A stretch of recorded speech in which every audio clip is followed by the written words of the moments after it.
You're on. Hi. So good to see you all. We are here with East Idaho Therapy here in Eastern Idaho. We are with Kristopher L. Walton and Associates, LLC. So we have Kristopher here with us. He is a social worker who's been in practice for over 30 years now. My name is Lauren. I am an intern with this agency currently. And my name is Kristopher Walton, and I'm a licensed clinical social worker. I am the author of the book, Navigating Your Mind, Achieving a Life of Peace, Joy, and Happiness. And I am really happy to be here today doing this podcast. Go ahead, Emily.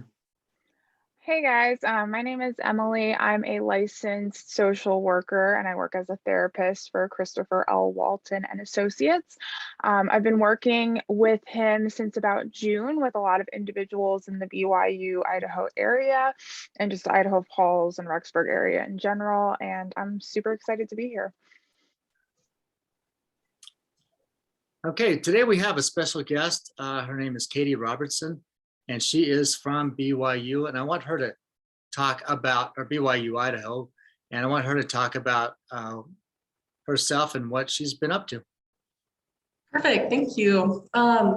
So like Kristopher mentioned, I am Katie Robertson, and I am a student at BYU-Idaho. I'm a senior in the social work program, so I've been here for a little bit, and I am from Las Vegas. I was born and raised there. I currently run a group called Safe Space Rexburg.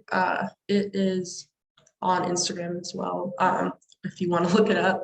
But this program is for LGBTQ plus students and individuals that are in Rexburg. So yeah, I run that group, and it brings me a lot of joy to do that. So a little background of the University of BYU-Idaho. It is a religious university. And so Katie, having started an LGBTQ support group in that town and at that university, is significant because at this particular university, the LGBTQ students up there are not as welcome in the community because it goes against the religion. And so Katie has started an LGBTQ support group to support those students who feel like they don't belong there or don't fit in as well. And so we kind of want to ask her a little bit about that and about that experience. So Katie, how long have you been running this program, and what inspired you to do that? It is coming on about a year now, pretty soon, in just a couple months. So me and my roommate decided to start this group because we both are part of the LGBTQ plus community, and we just felt really alone out here. We felt like there was no place for us, and we wanted to be able to actually do something about that. We felt helpless, and by doing something, it helped us feel a lot less alone. And we've built quite a bit of community, and it's awesome thinking about how different it is than it was last year, thinking about all the people we've brought together and all of the amazing people that I've met. It's awesome. Yeah, that's amazing. I'm so glad that you've been able to do that for yourself and your friend and for other people. So how has the university received that? The university isn't very happy about what we're doing. Not only do we run the group, but we've also kind of done some petitions and talked to the inclusion officer, trying to get some change done here. And there's definitely resistance to the change we're trying to make. But that's how it is. It's a very religious university. And so any change that we make is going to be very slow.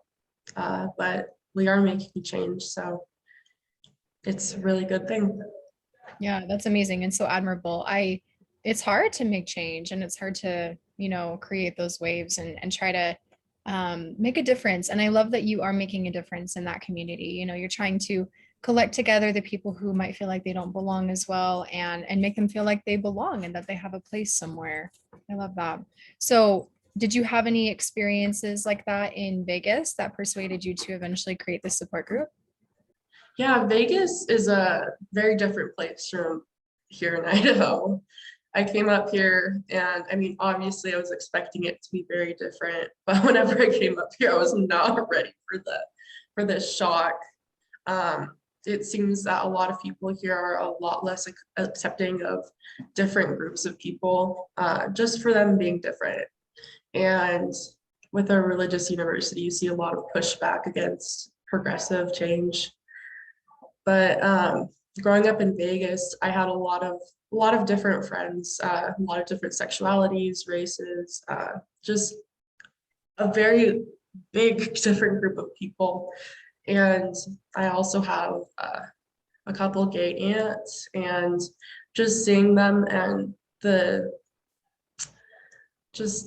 progress that they've made in their lives, being able to kind of fully accept who they are, it just really inspired me. And it helped me to be able to actually come out myself about 6 months ago.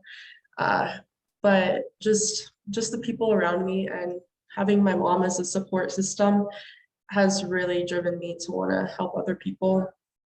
I have a question for you. How has that worked out for you coming out by going to BYU? And how's that going? I definitely received pushback. I have some extended family members that no longer talk to me. There's just been some pushback. I think whenever I came out here to BYU, I was trying to be somebody that I wasn't. I was trying to be the perfect Mormon girl, trying to, uphold everything that I've been raised and taught to do.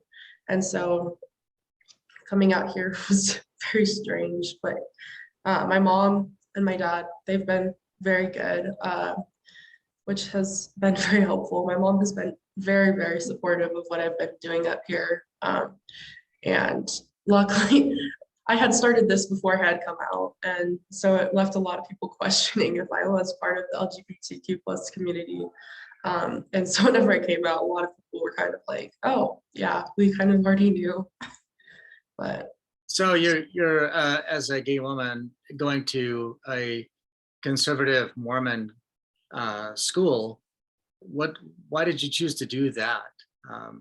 And being put up against such a pushback from the school, what I hear you saying is they're not really supportive and what you're doing. I'm not sure if you could be out per se while you're on campus, or if they know you have a girlfriend, or I'm assuming maybe you do have a girlfriend. Maybe talk about that for a minute. yeah. Yeah. Well, like I said, whenever I first came here, I wasn't out, and I was still trying to be that cookie cutter person that I've kind of been raised to be. And the more that I was here and exposed to intolerant people and exposed more to the religion that I was supposed to be a part of my whole life, I realized that that wasn't me and I didn't want to be a part of it. And so it definitely has been difficult being here, because I mean, every day I'm in a class. It doesn't matter what type of class it is. They always mention the gospel, the church. They always mention how marriage is only supposed to be between a man and a woman. They mention a lot of ideas that are contrary to what I believe. And I have had to leave classes before early because it's just been too much for me to deal with. And yeah, it is true that I can't really tell people about my dating life on campus or anything, because I could get kicked out of school if they knew that I was out. But I have told some of my classmates, and like Lauren is a classmate, and she's been very supportive to me whenever she figured out that I was running this LGBTQ plus group. But ultimately, what keeps me here is the fact that there are so many people here that feel like they're alone. And I know how that is. And I know that it sucks. But the thing is if all of us leave, the ones that want to help, then change isn't going to be made here. I'm like, I just want to create something that lasts. And so that other people can come here and feel like they're safe. I think the number one answer for most students of LGBTQ plus students of why they came up here was cheap tuition. That's all we can really afford, because we all are broke college students. And a lot of them aren't out whenever they come here. So Do you think it's a big risk to come on our podcast today and talk about this? Do you feel like there's going to be any backlash from the university by talking about this on this platform? I mean, there's always potential for backlash. At this point, I've just kind of stopped letting them intimidate me and making me be quiet. Yeah. You know, it's them that they win if I decide that I'm not going to use my voice for good. So Katie, I have a question. First of all, I want to commend you for all the work that you've done in Rexburg. And Kristopher asked you why you went to a university that was conservative, even though you are a part of the LGBTQ community, knowing you probably weren't going to be accepted up there in Rexburg, Idaho. But to me, I'm so glad that you went, because you've been able to make so much change, and you've been able to help people probably feel so much safer in that community where they don't feel like they belong. So I love that. And I'm curious, because you said you kind of grew up in an environment where you were friends with many different kinds of minorities, people that are a part of the LGBTQ community, and you've had some of those individuals in your family. So knowing about that inclusion and that acceptance, how did you create a community in Rexburg, Idaho, where there is inclusion and acceptance for people of the LGBTQ community? I think I've drawn upon a lot of the stuff that I've learned in my major as a social worker, kind of the different tools. And to me, going through the values of social work, I just think, how could you be against the LGBTQ plus community with the values of social work whenever you think about that? Because I know there are people that are in the social work program here that are against the LGBTQ plus community. And it's very strange to me, but I drew upon a lot of the things that I've learned in my classes, and just different things that I've, picked up on in life. And I thought about what would be helpful for me, and I kind of created that. We put on events about once a month, and we also do weekly support groups. And we started off with the events, because one of the things that we really, really wish that we had was just a place where we can meet people like us, people that would also be super accepting of us, and we wouldn't have to hide who we were in front of them. And so that's kind of what drove the events. And then the support groups, we thought about how sometimes there's just kind of more difficult issues that people are facing that needs a more serious space to share that in. And so we created the support groups, and I drew upon the knowledge that I had from my classes to run them. And it's been really helpful for a lot of people. They've been able to say what's on their mind for the week and get support. So yeah. What kind of issues are coming up that you're finding that in your support efforts? What kind of problems are folks going through? There's a lot of different problems that people are facing here at school. One issue that a lot of people are struggling with right now is transphobia, especially. The school is a very difficult place to go to if you're a transgender individual. Think about the fact that they're always talking about how gender is essential in school and how you're born the way you're supposed to be. You're born the gender you're supposed to be. And whenever these people are facing gender dysphoria, people are acting like it doesn't exist, like it's not an issue that people face. And they don't want to accept people whenever they come out as transgender. And obviously, as a transgender individual, you can't go through hormone therapy while you're attending BYU-I, and you also can't live in an apartment that's gender affirming with people that are of the gender you would identify as. And then there's also people that are non-binary, same thing. They're on the trans spectrum, and gender fluid. So these are just like really big issues that, these are exactly who they are. It's not something that they can hide super well if they're trying to also help their gender dysphoria. And so a lot of people have just faced that.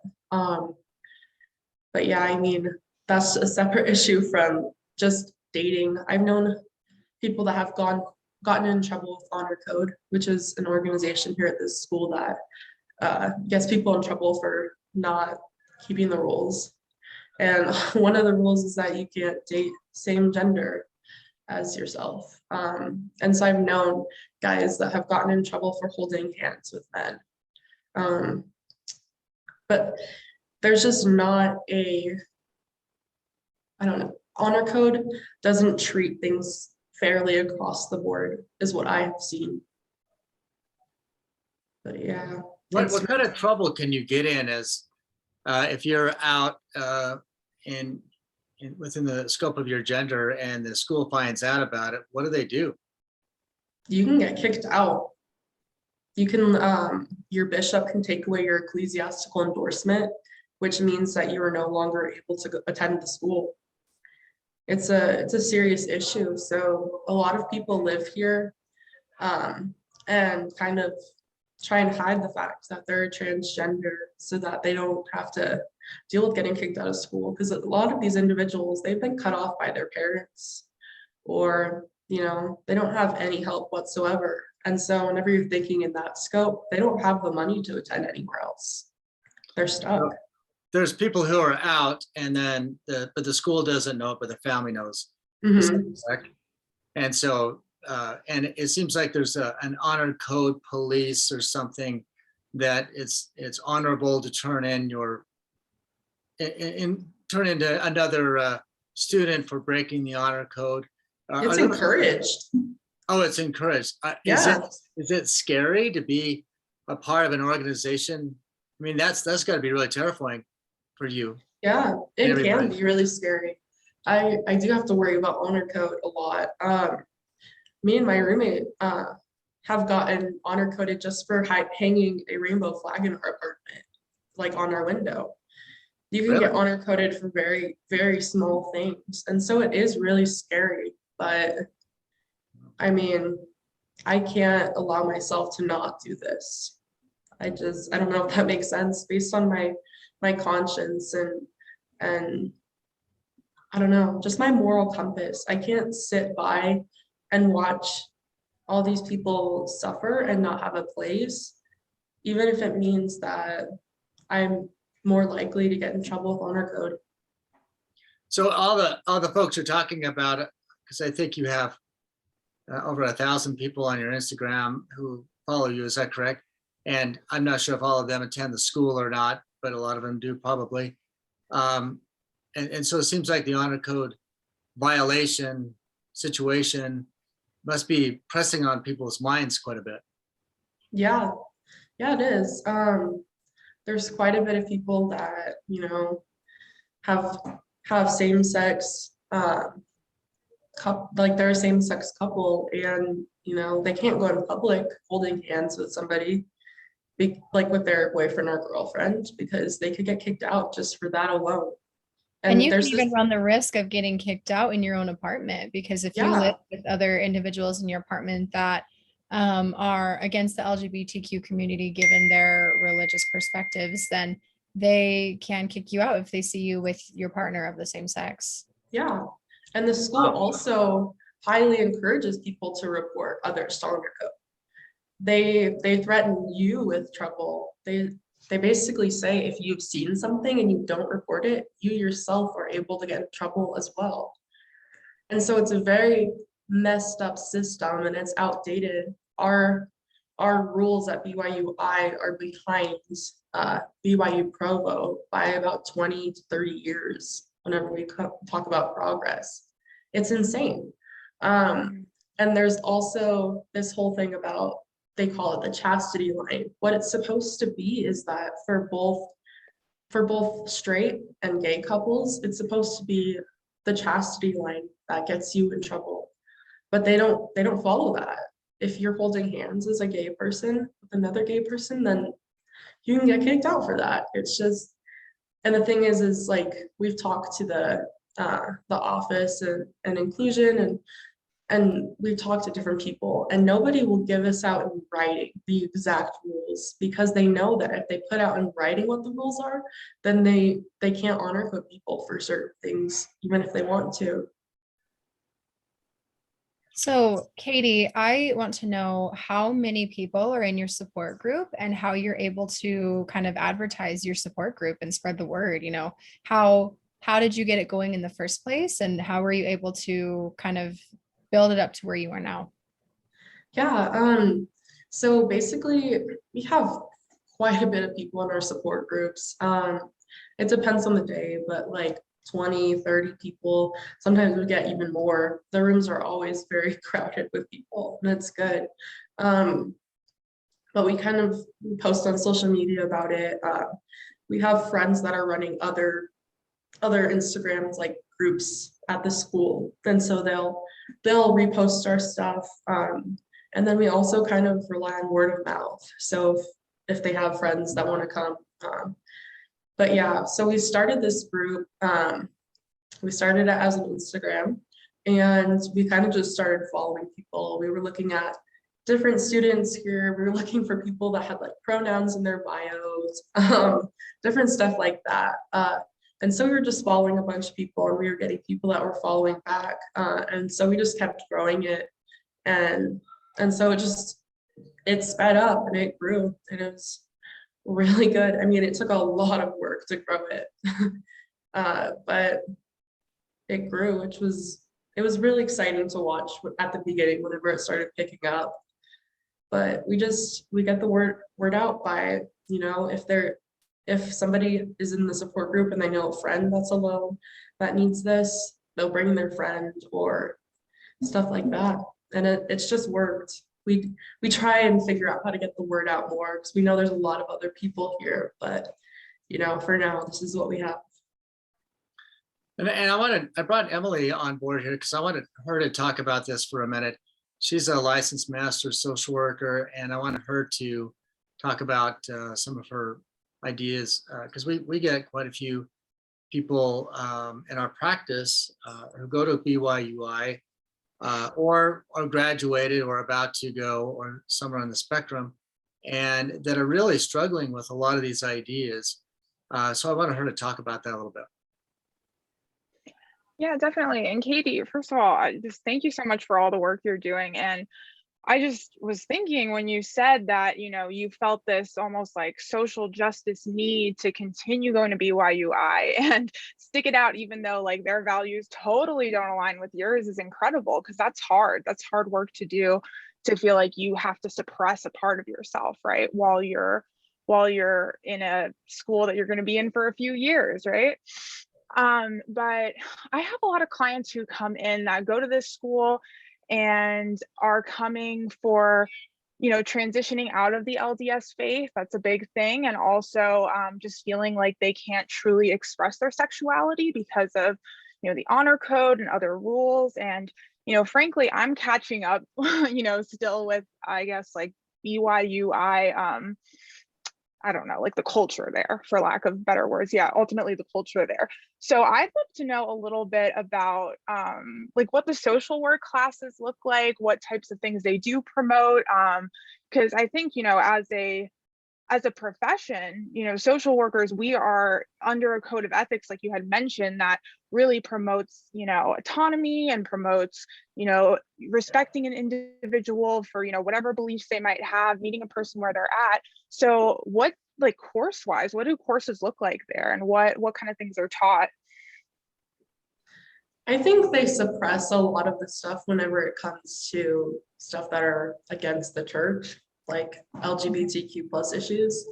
I've had professors not really understand people that are in the LGBTQ plus community. I know that we've had discussions about people that are transgender and sports, and we've also had discussions about bathrooms, and every time I have to speak up, because it seems like I'm the one person in the room that actually is like, these people are just trying to go to the bathroom. What's the issue here? Mm-hmm. And so there are some stuff that I feel like are contrary to the code of ethics, if I were gonna talk about stuff and the values of the social work profession. But whenever you're at a church school, that's kind of what ends up happening. From my Yeah. experience as a student there as well, I know that they often use the term same-sex attracted, and they try to avoid actually calling people gay or lesbian or bisexual or whatever else in the LGBTQ plus realm. And the reason for that is because a lot of people there don't believe people are actually gay. So even in the social work program, which is considerably a more liberal field, even at a religious school, some of the professors will still say same-sex attracted when talking about this particular community. And I've only had one professor actually say that they're gay. And I remember when he said that, it was so enlightening to me. And I was like, oh my goodness, maybe he actually believes people are born that way and people are that way. And shockingly enough, that was refreshing to me. So that just goes to show how closed-minded some individuals at that university can be when it comes to the LGBTQ community, because they can't believe that they're anything other than just same-sex attracted. Yeah, Totally. that's definitely been my experience. So essentially, you're discounted for yourself as and kind of your belief about yourself is just discounted as a person, essentially. And so it's a conditional love statement. I love you if, or I like you if you are what I want you to be. But if you're not, then we have minimal tolerance, quote, for you or what you do or so forth. So this is going to be, yeah, like Lauren and Emily are saying, I think it's amazing that you're doing all of this and sticking it out, and you're willing to come on a podcast, talk about it, and you're started this, movement up there at BYU-I. I think that is just great. I really do, because it's so needed.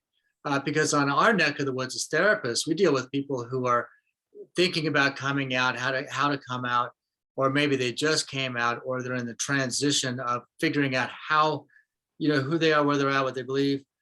Maybe they've been on a mission and had a same-sex attraction experience with their companion. That's happened quite a few times.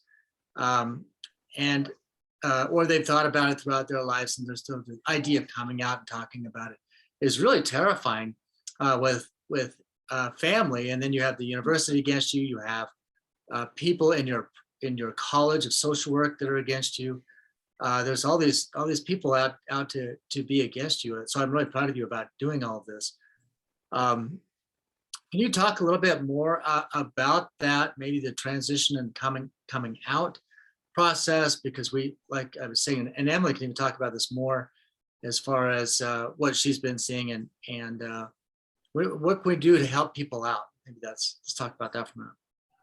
You want me to talk about how we can help people transition, or Well, how we it's can? really about the confidence, the courage of coming out, talking to families, courage of talking, like, are you guys coming to someone's house, I guess, or some restaurant, maybe, I'm not even sure where you meet, off campus, apparently. Because I'm not sure if you could go on campus or something like that, do that, because it'd be scary. Maybe you could talk about that, how to come out and talk about this stuff. Yeah, so we meet at this lady's house. She actually works at the school, but she has a gay son, and she's been very supportive about having us meet at her house, and she's just been kind of like a second mom to a lot of people. And it's been really good for everyone, because a lot of people have kind of been ostracized from their families. Yeah. I bet. Yeah, it's incredibly sad. But I don't know, what I would tell people is just accept people for who they are. I think a lot of people struggle with accepting people, and I think that it shouldn't really matter what your sexuality is. To a family member or to a friend, they're still the same person as they were before. I don't know. I think, I wanted Emily to talk more about what it's like to come out, maybe what it's like to be diagnostically. What are we seeing? What are you seeing, Emily? Yeah, definitely. I think everybody's journey obviously is very different, but what I've noticed, like themes I've noticed for students there are, they feel a disconnect with their identity, and that's causing a lot of depression, a lot of self-harm activities, a lot of extreme anxiety to a point where it's like debilitating, to do certain tasks, or I don't know, feel comfortable even going to classes. I've had clients tell me that. I've had clients so petrified to tell even their parents about, their sexuality, to a point where, it was just, they were having panic attacks about it because it was so scary. The idea that I had a client who finally got the courage to do it, and her parents came and then tried to kind of talk her out of being lesbian, So I've heard, and then I've also heard the other side of it where clients finally, had the courage to come out, and they told their dad or they told their mom, and they were, welcomed with a lot of love and acceptance. But with that, it's still a struggle, right? Because it's hard to know who to trust at this school. At least that's from my understanding. And I had one client who we were kind of brainstorming ways that she can find people, probably people similar to the ones in your group that she could at least truly be authentic with. Because at the time, she only literally had her roommate and her girlfriend.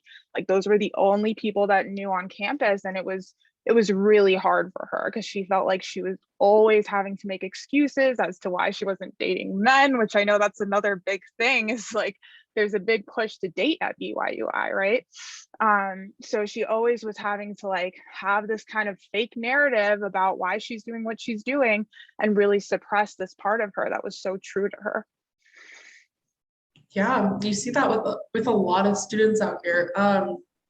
Quite a bit of the people in our groups have been on missions before. They've tried really hard to be the person that they're supposed to be according to the way that they grew up. Mm-hmm. And obviously it doesn't work to try and take those feelings away, because you're born a certain way and you can't change that.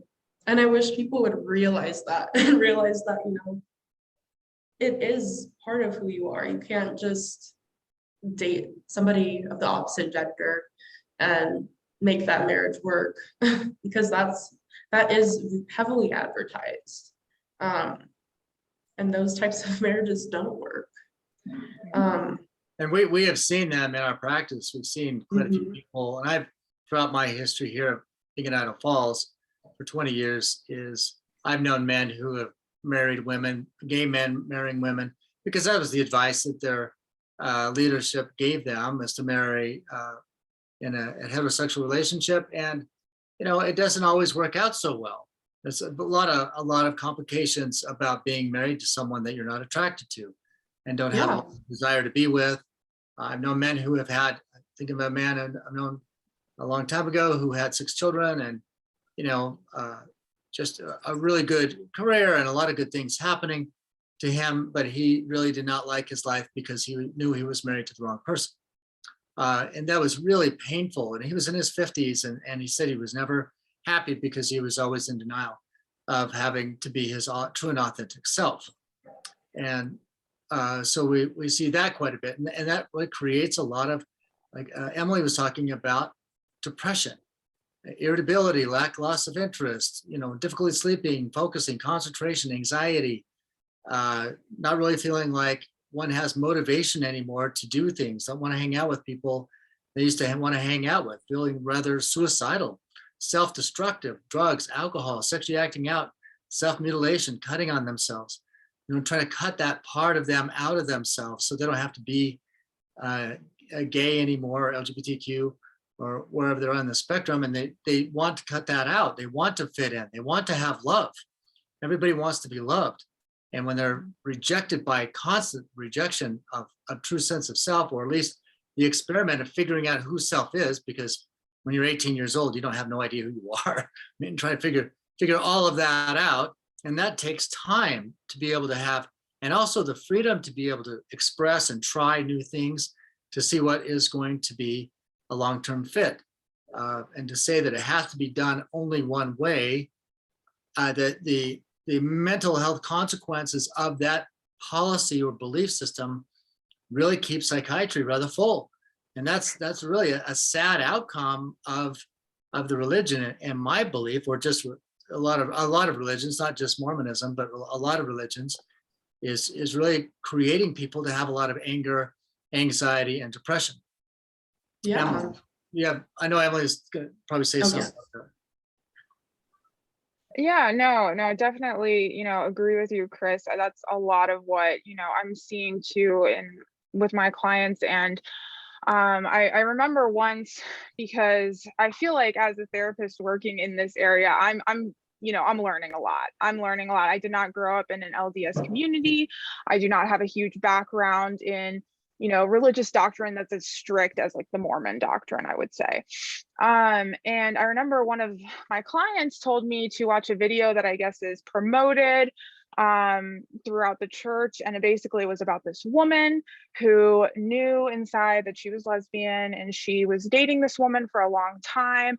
And I was a very dramatic film, but basically she had to choose between staying with this woman and leaving the church, or breaking up with this woman and then just letting God kind of handle it. And then down the road she did meet, I guess, her husband, who she ended up marrying, and had like a super happy life with him. But there was like this whole portrayal of how difficult it was for her to break up with this woman that she really, really cared about and loved. And my client really resonated with this video, and she was like, this is my fear. This is my fear, is that if I continue dating a woman, I'm missing out on something like so much greater because I'm acting in sin. And so I think there's layers to this, right? It's not even just the school itself. It's like, okay, this religion, certain parts of it is pushing this narrative that, this is a sin, and that you're always going to be a second-class citizen in church if you're a part of this community. Yeah, it's so sad that what is taught is that you should live in celibacy rather than go into these feelings. Imagine being told that you either can marry someone you're not attracted to, or you just have to live alone forever. It's an incredibly sad thing that is being told to people. And the church and the school, nobody's thinking about repercussions around this, and the fact that it creates suicidal ideation. It really hurts people. And suicidal thoughts within the church and the LGBTQ plus community are so bad because of this, because they're taught that, well, you're just going to have to live alone forever and kind of trust that in the next life you're going to be happy. But what about now? What about this life? I think it's so sad to be told that, so one type of love is acceptable, but another type is not, and that you should live alone. And it's kind of like a punishment. I love that you just brought up love, Katie, because whether you're religious or not, whether I'm religious or not, whether or not we're spiritual, we all know what Jesus Christ did when he was here on the earth, right? He performed really good acts, and he was that example of love. He loved everybody no matter what they did. He taught forgiveness, and he taught growth and progression, and he taught that you're worthy no matter what, that the worth of souls is great. And I think that what you're doing is almost that kind of work. And no offense to the religion, but a lot of the upbringing that these people experience can cause them to be prejudiced and discriminatory and very biased, because they were taught that in order to make it back to God, they need to be married to someone of the opposite sex and have a family, have children.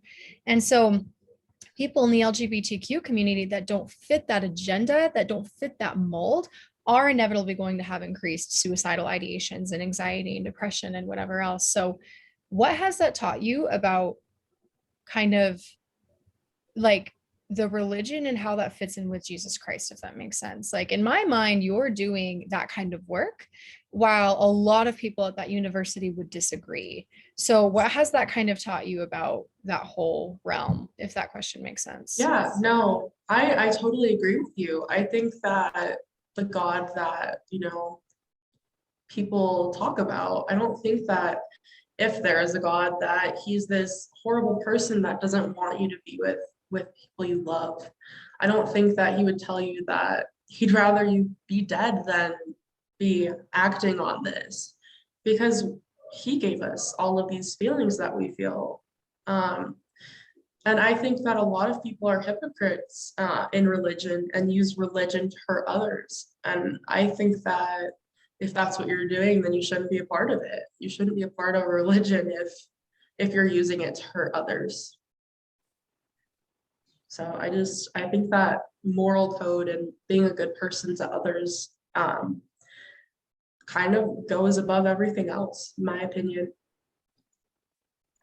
Yeah, and I think that's a driving force within inside of you, which I see to be more Christian and more loving, and that is you're loving people for who they are, as opposed to what they are, or what they're not. So I think that's very good of you, and it's got to be a very tough, lonely place to be at a school that is not supportive of that at all, apparently. And I, still the idea of coming out or being out and being persecuted, because I'm wondering whether or not people have persecuted you in other ways. Yeah, it definitely has been difficult because since I've been here, I've gone through a faith transition, and I don't consider myself Mormon anymore, but I have to keep my records in and still attend every so often so that I can keep my place here at the school. And so it can be draining. It can be very draining to do that. And our group itself has received threats from an organization known as DESNAT, and a lot of other people as well. But just that organization, whenever we received that threat, we tried talking to campus and telling them what was going on. And campus kind of just ignored it and was like, you know what, you're fine. This isn't an on-campus club. And we also can't support the message of it, so we're not going to do anything.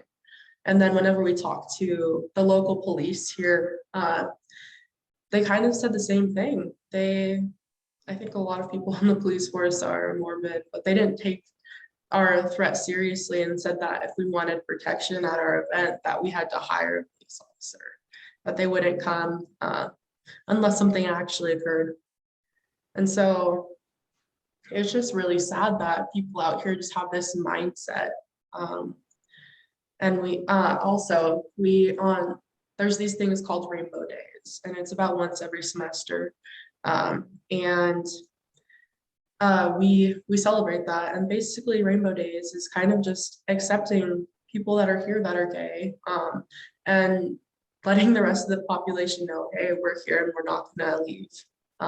And so during those days, we'll hand out candy, we'll hand out rainbow flags, and we're wearing lots of rainbow. And every day we do that, we are called slurs. We have people saying horrible things to us, and just saying that what we're doing is against the church and against God. And it's incredibly sad that whenever we're just trying to spread love to others, we receive such pushback from others.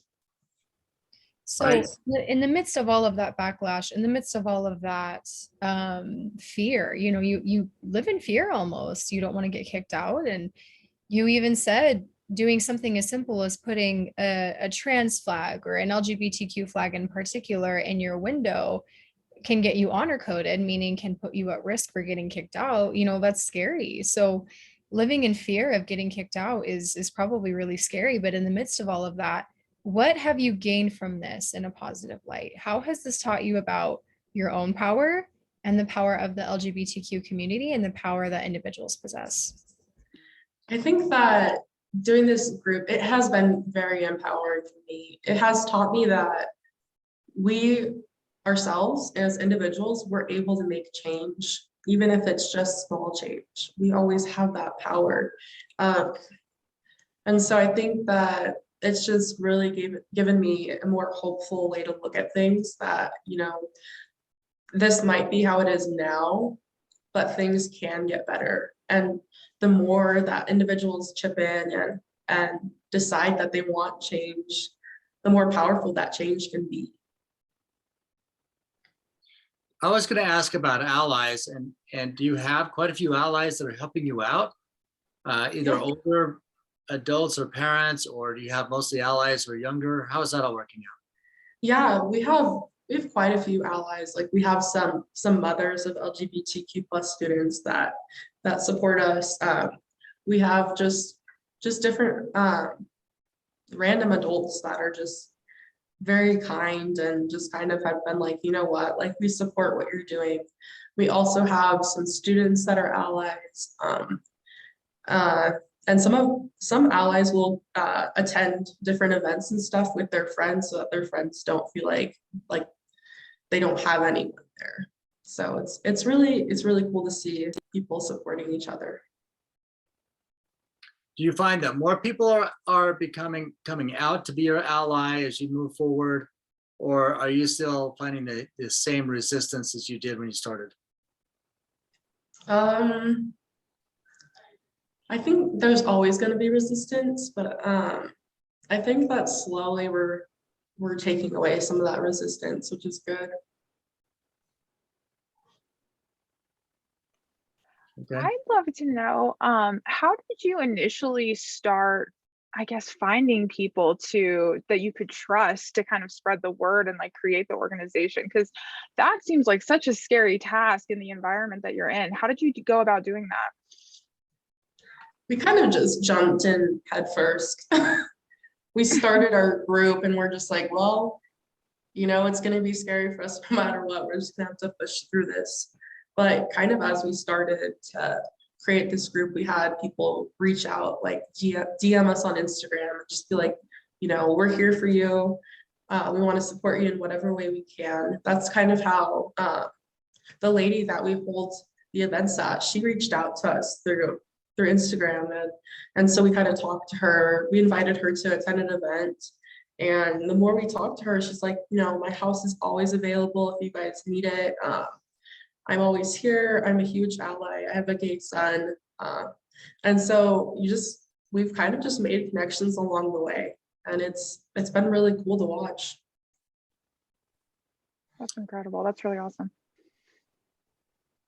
Well, a part of what I want to talk about today is offering hope to the community.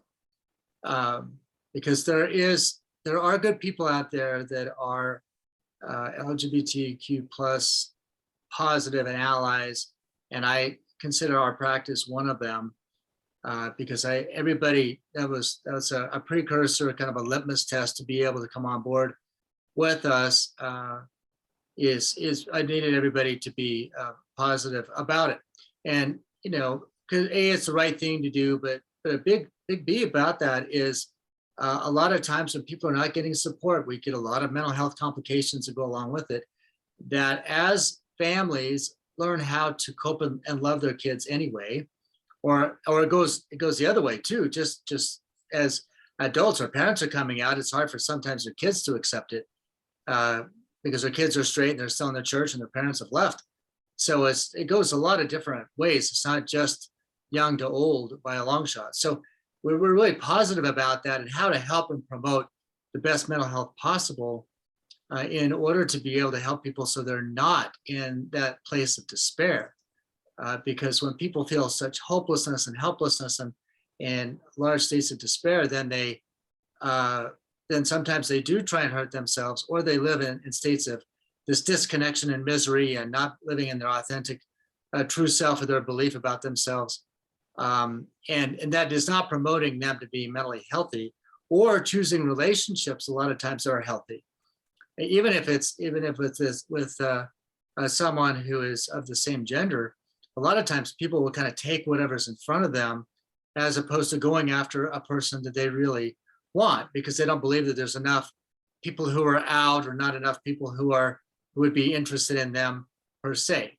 And so one thing I like about this is you have a lot of following, you have a lot of people who are interacting with each other, you have a lot of people who are talking about it. Hopefully you're talking about mental health in your on your Instagram and on your support meetings. And I think it'd be great to go out and talk with them and talk to people about just the mental health aspect about that and how to really promote a positive mental health through all of the obstacles that are in your way, whether through the university or for family or really within set of self. And how can we offer hope to people who are struggling so much? I think just making them realize that they have worth and that they don't have to be within the church to have that value. Oh, sorry, my allergies. I just think that that acceptance needs to be there. People need someone to be there for them. And if they don't have that, then they feel hopeless. Just give me 1 second to blow my nose.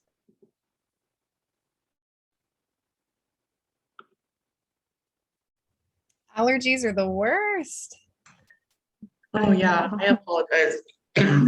Oh, but yeah, I think that what you guys are doing is amazing.